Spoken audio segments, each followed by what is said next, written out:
সানডেতে একদম সিম্পল করেছিলাম, একদম হালকা পাতলা ফুলকপি আলু দিয়ে একদম ঝোল করেছিলাম, আদা জিরে বাটা দিয়ে রুই মাছের ঝোল। এই দেখো মাছগুলোকে প্রথমে কিন্তু ভালো করে কড়ার মধ্যে তেলের মধ্যে গরম করে নিচ্ছিলাম, একদম এপিট এপিট করে ভালো করে কিন্তু গরম করে নিয়েছিলাম। আর তোমাদের কাদের কাদের এরকম পাতলা ঝোল ভালো লাগে অবশ্যই কমেন্ট করে জানিও।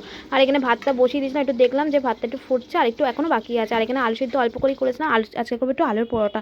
সানডেতে একটু অন্যরকম না হলে কি হয়, তার জন্য দেখো এখানে কিন্তু অলরেডি কিন্তু আমার এতগুলো রান্না হয়ে গেছিলো। এখানে ডাল করেছিলাম, কাচকি মাছের ঝাল করেছিলাম, আর সাথে করেছিলাম এই যে ছেলে আমার কিন্তু মাছের ঝোল খায় না, মাছ খায় না, তোমরা সেটা জানোই, যার জন্য ওর জন্য আলাদা করে একটুখানি ডাল সিদ্ধ আলু সিদ্ধ করে রেখেছিলাম। আর ডিম সিদ্ধ তো ওর জন্য থাকেই, সেটা তো আছেই।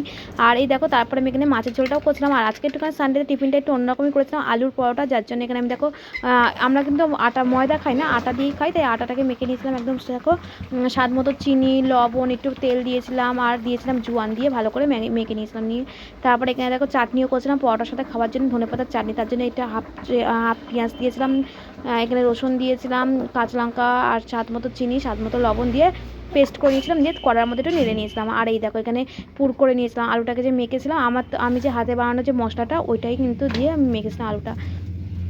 আর এই দেখো ভালো করে বেলে আমি কড়ার মধ্যে কিন্তু করে নিয়েছি, একদম কম তেলেই কিন্তু আমি এটা চালটাতে ভাজি। এই দেখো তোমরা হয়তো দেখে বুঝতেই পারছো। তোমাদের কাদের কাদের ফেভারিট অবশ্যই ঝটপট কমেন্ট করে জানিও। এই শীত পড়তেই কিন্তু এখন অনেক রকমের এই যে আলুর পরোটা, কড়াইশুঁটির পরোটা, মেথি শাকের পরোটা এইসব কিন্তু খাওয়াই হয়।